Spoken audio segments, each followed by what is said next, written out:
Selamat malam Bapak Ibu. Kembali lagi ke channel YouTube Fili Halim di vlog baca Alkitab setiap hari. Kita akan lanjutkan baca Alkitab kita Bapak Ibu di kitab Hakim-Hakim pasal 8. Oh ya, hari ini saya mau katakan bahwa baca Alkitabnya saya akan kembali ke yang awal ya Bapak Ibu. Jadi tidak jadi saya bacanya per 3 pasal gitu ya. 3 pasal ya Bapak Ibu. Dari pasal 8 sampai pasal 8, 9, 10 ya.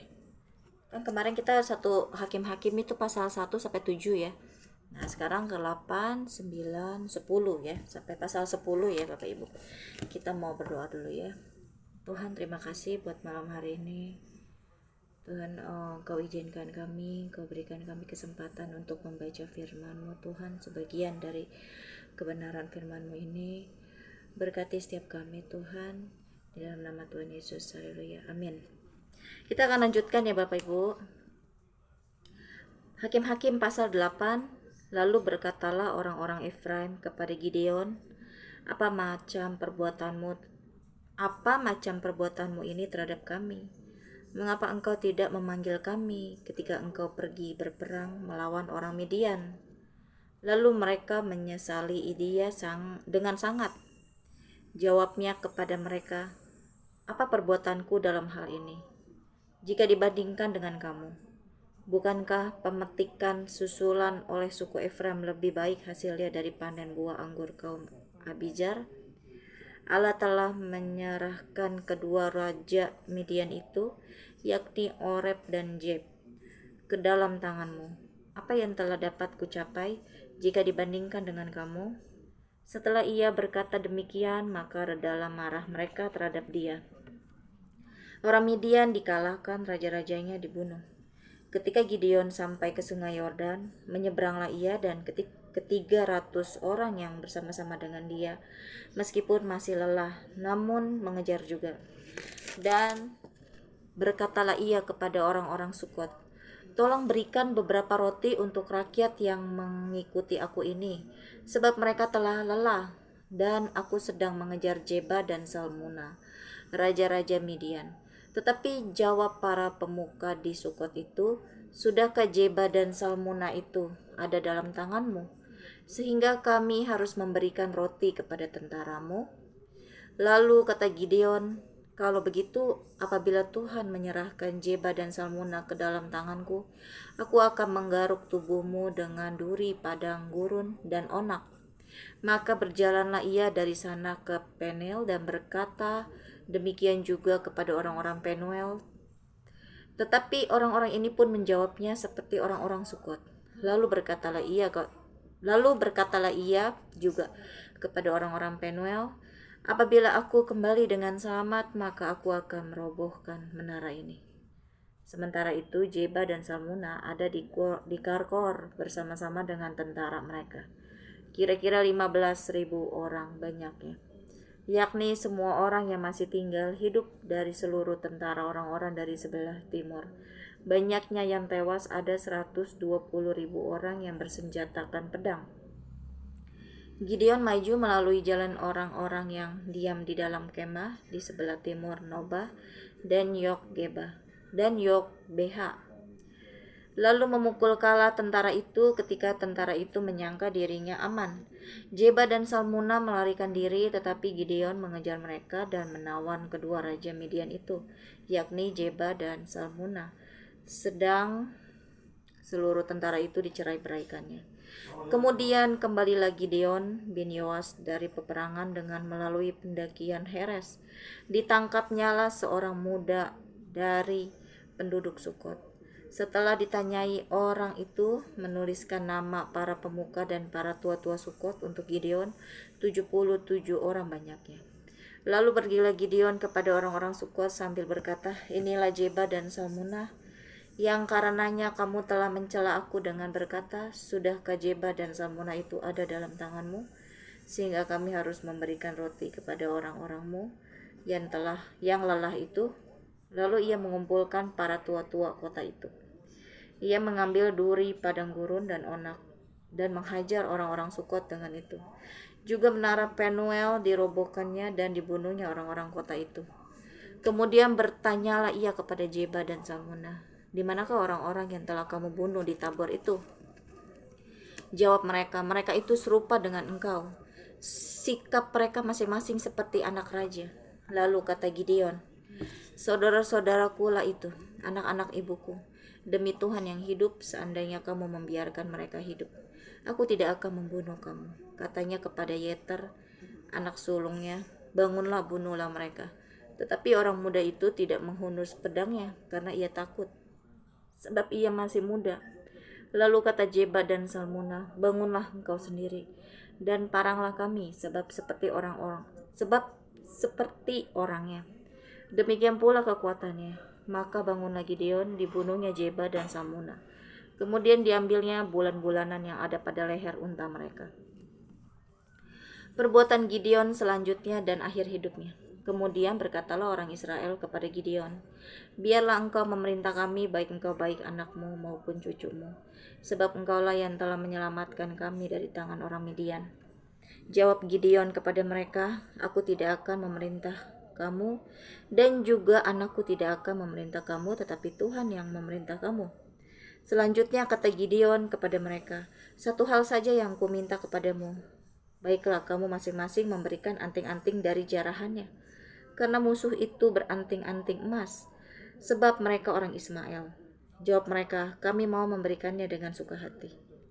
Dan setelah dihamparkan sehelai kain, maka masing-masing melemparkan anting-anting dari jarahannya ke atas kain itu. Adapun berat anting-anting emas yang dimintanya itu ada 1.700 sikal emas, belum terhitung bulan-bulanan, perhiasan telinga dan pakaian kain ungu muda yang dipakai oleh raja-raja Midian, dan belum terhitung kalung rantai yang ada pada leher unta mereka. Kemudian Gideon membuat efod dari semuanya itu dan menempatkannya di kotanya di Ofra. Di sanalah orang Israel berlaku serong dengan menyembah efod itu. Inilah yang menjadi jerat bagi Gideon dan seisi rumahnya. Demikianlah orang Midian tunduk kepada orang Israel dan tidak dapat menegakkan kepalanya lagi. Maka amanlah negeri itu 40 tahun lamanya pada zaman Gideon. Lalu Yerubbaal bin Yoas pergilah dan diam di rumahnya sendiri. Gideon mempunyai 70 anak laki-laki, semuanya anak kandungnya. Sebab ia beristri banyak. Juga bundiknya yang tinggal di Sikem melahirkan seorang anak laki-laki baginya, lalu ia memberikan nama Abimelek kepada anak itu. Gideon bin Yoas mati pada waktu rambutnya telah putih, lalu dikuburkan dalam kubur Yoas ayahnya di Ofra, kota orang Abiezer. Setelah Gideon mati, kembalilah orang Israel berjalan serong dengan mengikuti para Baal dan membuat Baal Berit menjadi Allah mereka. Orang Israel tidak ingat kepada Tuhan Allah mereka yang telah melepaskan mereka dari tangan semua musuhnya di sekelilingnya. Juga tidak menunjukkan terima kasihnya kepada keturunan Yerubbaal Gideon, seimbang dengan segala yang baik yang telah dilakukannya kepada orang Israel. Pasal 9, Abimelek menjadi raja di Sikem. Adapun Abimelek bin Yerubbaal pergi ke Sikem kepada saudara-saudara ibunya dan berkata kepada mereka dan kepada seluruh kaum dari pihak keluarga ibunya, "Tolong katakan kepada seluruh warga kota Sikem, manakah yang lebih baik bagimu? 70 orang memerintah kamu, yaitu semua anak Yerubbaal, atau 1 orang? Dan ingat juga bahwa aku darah dagingmu." Lalu saudara-saudara ibunya mengatakan hal ihwalnya kepada seluruh warga orang Sikem. Maka condonglah hati orang-orang itu untuk mengikuti Abimelek, sebab kata mereka, "Memang ia saudara kita." Sesudah itu mereka memberikan kepadanya 70 uang perak dari kuil Baal Berit. Lalu Abimelek memberi perak itu sebagai upah kepada petualang-petualang dan orang-orang nekat supaya mengikuti dia. Ia pergi ke rumah ayahnya di Ofra, lalu membunuh saudara-saudaranya, anak-anak Yerubbaal 70 orang, di atas satu batu. Tetapi Yotam, anak bungsu Yerubbaal, tinggal hidup, karena ia menyembunyikan diri. Kemudian berkumpullah seluruh warga kota Sikem dan seluruh Bet Milo. Mereka pergi menobatkan Abimelek menjadi raja dekat pohon terbantin di tugu peringatan yang di Sikem. Setelah hal itu dikabarkan kepada Yotam, pergilah ia ke gunung Gerizim dan berdiri di atasnya, lalu berserulah ia dengan suara nyaring kepada mereka, "Dengarkanlah aku, kamu warga kota Sikem, maka Allah akan mendengarkan kamu juga. Sekali peristiwa pohon-pohon pergi mengurapi yang akan menjadi raja atas mereka. Kata mereka kepada pohon zaitun, jadilah raja atas kami." Tetapi jawab pohon zaitun itu kepada mereka, "Masakan aku meninggalkan minyakku yang dipakai untuk menghormati Allah dan manusia dan pergi melayang di atas pohon-pohon?" Lalu kata pohon-pohon itu kepada pohon ara, "Marilah, jadilah raja atas kami." Tetapi jawab pohon ara itu kepada mereka, "Masakan aku meninggalkan manisanku dan buah-buahku yang baik dan pergi melayang di atas pohon-pohon?" Lalu kata pohon-pohon itu kepada pohon-pohon anggur, "Marilah, jadilah raja atas kami." Tetapi jawab pohon anggur itu kepada mereka, "Masakan aku meninggalkan air buah anggurku yang menyukakan hati Allah dan manusia dan pergi melayang di atas pohon-pohon?" Lalu kata segala pohon itu kepada semak duri, "Marilah, jadilah raja atas kami." Jawab semak duri itu kepada pohon-pohon itu, "Jika kamu sungguh-sungguh mau mengurapi aku menjadi raja atas kamu, datanglah berlindung di bawah naunganku. Tetapi jika tidak, biarlah api keluar dari semak duri dan memakan habis pohon-pohon aras yang di gunung Libanon. Maka sekarang jika kamu berlaku setia dan tulus ikhlas dengan membuat Abimelek menjadi raja, dan jika kamu berbuat yang baik kepada Yerubbaal dan kepada keturunannya, dan jika kamu membalaskan kepadanya seimbang dengan jasanya, bukankah ayahku telah berperang membela kamu dan menyambung nyawanya dan telah melepaskan kamu dari tangan orang Midian? Padahal kamu sekarang memberontak terhadap keturunan ayahku dan membunuh anak-anaknya 70 orang banyaknya di atas satu batu, serta membuat Abimelek, anak seorang budaknya perempuan, menjadi raja atas warga kota Sikem, karena ia saudaramu. Jadi jika kamu pada hari ini berlaku setia dan tulus ikhlas kepada Yerubbaal dan keturunannya, maka silakanlah kamu bersukacita atas Abimelek, dan silakanlah ia bersukacita atas kamu. Tetapi jika tidak demikian, maka biarlah api keluar daripada Abimelek dan memakan habis warga kota Sikem dan juga Bet Milo. Dan biarlah api keluar daripada warga kota Sikem dan juga dari Bet Milo dan memakan habis Abimelek. Kemudian larilah Yotam, ia melarikan diri ke Beer dan tinggal di sana karena takut kepada Abimelek saudaranya itu. Setelah 3 tahun lamanya Abimelek memerintah atas orang Israel, maka Allah membangkitkan semangat jahat di antara Abimelek dan warga kota Sikem, sehingga warga kota Sikem itu menjadi tidak setia kepada Abimelek, supaya kekerasan terhadap ke-70 anak Yerubbaal dan dibalaskan. Saya ulang ya. Ayat 23, maka Allah membangkitkan semangat jahat di antara Abimelek dan warga kota Sikem, sehingga warga kota Sikem itu menjadi tidak setia kepada Abimelek, supaya kekerasan terhadap ke-70 anak Yerubbaal dibalaskan dan darah mereka ditimpakan kepada Abimelek, saudara mereka yang telah membunuh mereka, dan kepada warga kota Sikem yang membantu dia membunuh saudara-saudaranya itu. Sebab warga kota Sikem itu menempatkan orang untuk menghadang dia di puncak gunung dan merampas setiap orang yang melewati mereka melalui jalan itu. Hal itu dikabarkan kepada Abimelek.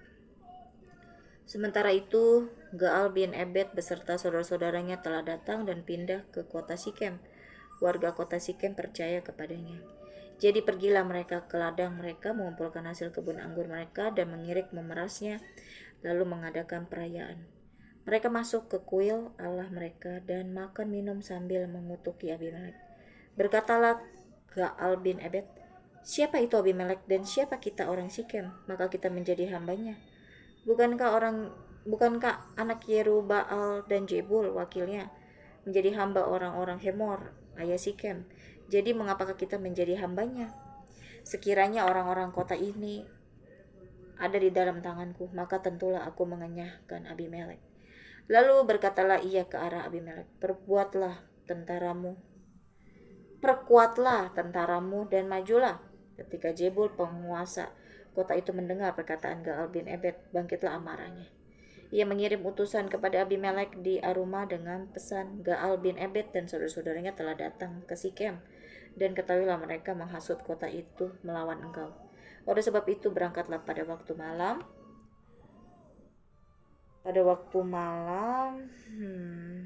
Mana dia tadi saya baca ya? Oh ya, di ayat 32-nya ya. Oleh sebab itu berangkatlah pada waktu malam engkau dan rakyat yang bersama-sama dengan engkau itu, dan adakanlah penghadangan di padang. Esoknya pagi-pagi pada waktu malam, pada waktu malam engkau dan rakyat yang bersama-sama dengan engkau itu, dan adakanlah penghadangan di padang. Esoknya pagi-pagi pada waktu matahari terbit, haruslah engkau menyerbu kota itu. Dan jika ia dan orang-orangnya keluar melawan engkau, maka engkau dapat berbuat kepadanya sesuai dengan keadaan yang kau dapati. Sebab itu berangkatlah Abimelek pada waktu malam beserta segala rakyat yang bersama-sama dengan dia. Lalu mereka mengadakan penghadangan dalam 4 pasukan untuk melawan Sikem. Ketika Gaal bin Ebed pergi keluar dan berdiri di depan pintu gerbang kota itu, Abimelek kebetulan bangun dari tempat penghadangannya beserta rakyat yang bersama-sama dengan dia.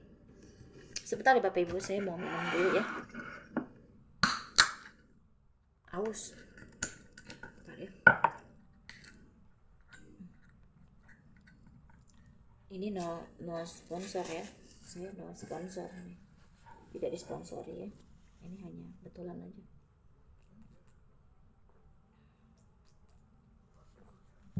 Minum susu. Ketika Gaal melihat rakyat itu, berkatalah ia kepada Jebul, lihat ada orang banyak turun dari puncak gunung. Jawab Jebul kepadanya, itu bayang-bayang gunung yang kau sangka manusia. Kata Gaal sekali lagi, lihat ada orang banyak turun dari gunung pusat tanah, dan satu kelompok datang dari jalan pohon terbantin peramal. Jawab Jebul kepadanya, di manakah mulutmu itu yang mengatakan, siapa itu Abimelek? Maka kita menjadi hambanya. Bukankah ini orang-orang yang telah kau hina itu? Majulah sekarang untuk memerangi mereka. Maka majulah Gaal dengan dipandangi oleh warga kota Sikem, lalu berperang melawan Abimelek. Tetapi Abimelek mengejar dia dan ia melarikan diri dari depannya, dan banyaklah orang tewas sampai di depan pintu gerbang. Adapun Abimelek tinggal di Aruma, tetapi Jebul mengusir Gaal dan saudara-saudaranya sehingga mereka ini tidak dapat tinggal di Sikem. Keesokan harinya orang-orang kota itu pergi ke ladang. Setelah hal ini dikabarkan kepada Abimelek, dibawanya lah rakyatnya, dibaginya dalam 3 pasukan, lalu mereka mengadakan penghadangan di padang. Ketika dilihatnya bahwa orang-orang kota itu keluar dari dalam kota, bangunlah ia menyerang mereka serta menewaskan mereka. Abimelek dan pasukan yang bersama-sama dengan dia menyerbu dan menduduki pintu gerbang kota, sedang kedua pasukan lain itu menyerbu dan menewaskan semua orang yang ada di padang. Sehari-harian itu Abimelek berperang melawan kota itu. Ia merebut kota itu dan membunuh orang-orang yang di dalamnya. Kemudian dirobohkannya kota itu dan ditaburinya dengan garam. Mendengar itu masuklah seluruh warga kota menara Sikem ke dalam liang di bawah kuil El Berit. Dikabarkanlah kepada Abimelek bahwa seluruh warga kota menara Sikem telah berhimpun di sana. Lalu Abimelek dan seluruh rakyat yang bersama-sama dengan dia naik ke gunung Salmon. Abimelek mengambil kapak, lalu memotong dahan-dahan kayu, mengangkatnya dan meletakkannya ke atas bahunya sambil berkata kepada rakyatnya bersama-sama dengan dia, turutilah dengan segera perbuatanku yang kamu lihat ini. Kemudian rakyat itu juga masing-masing memotong dahan-dahan, lalu mengikuti Abimelek, meletakkan dahan-dahan itu di atas liang dan membakar liang itu di atas kepala orang-orang itu. Demikianlah semua penduduk kota menara Sikem juga mati, kira-kira 1.000 orang laki-laki dan perempuan. Abimelek mati ditimpa batu. Selanjutnya Abimelek pergi ke Tebes. Ia mengepung Tebes lalu merebutnya. Tetapi ada sebuah menara yang kuat di tengah-tengah kota, dan semua laki-laki dan perempuan seluruh warga kota itu melarikan diri ke situ, lalu menutup pintu di belakangnya dan naik ke atas soto menara itu. Lalu sampailah Abimelek ke menara itu, menyerangnya dan dapat menerobos sampai ke pintu menara itu untuk membakarnya. Tetapi seorang perempuan menimpakan sebuah batu kilangan kepada kepala Abimelek dan memecahkan batu kepalanya. Dengan segera dipanggilnya bujang pembawa senjatanya dan berkata kepadanya, "Hunuslah pedangmu dan bunuhlah aku, supaya jangan orang berkata tentang aku, seorang perempuan membunuh dia." Lalu bujangnya itu menikam dia sehingga mati. Setelah dilihat oleh orang Israel bahwa Abimelek telah mati, pergilah mereka masing-masing ke tempat kediamannya. Demikianlah Allah membalaskan kejahatan yang dilakukan oleh Abimelek kepada ayahnya, yaitu pembunuhan atas ke-70 saudaranya. Juga segala kejahatan orang-orang Sikem ditimpakan kembali oleh Allah kepada kepala mereka sendiri. Demikianlah kutuk Yotam bin Yerubbaal mengenai mereka. Pasal 10, Tola. Sesudah Abimelek, bangkitlah Tola bin Pua bin Dodo, seorang Isakar, untuk menyelamatkan orang Israel. Ia diam di Samir di pegunungan Efraim, dan ia memerintah sebagai hakim atas orang Israel 23 tahun lamanya. Kemudian matilah ia, lalu dikuburkan di Samir. Yair. Sesudah dia bangkitlah Yair orang Gilead yang memerintah sebagai hakim atas orang Israel 22 tahun lamanya.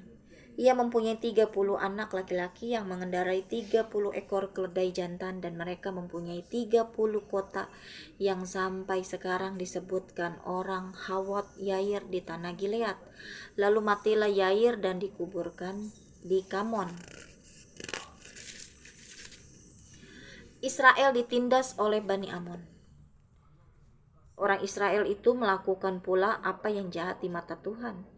Mereka beribadah kepada para Baal dan para Asitoret, kepada para Allah orang Aram, para Allah orang Sidon, para Allah orang Moab, para Allah Bani Amon, dan para Allah orang Filistin.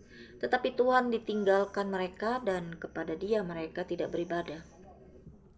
Lalu bangkitlah murka Tuhan terhadap orang Israel, dan Ia menyerahkan mereka ke dalam tangan orang Filistin dan Bani Amon.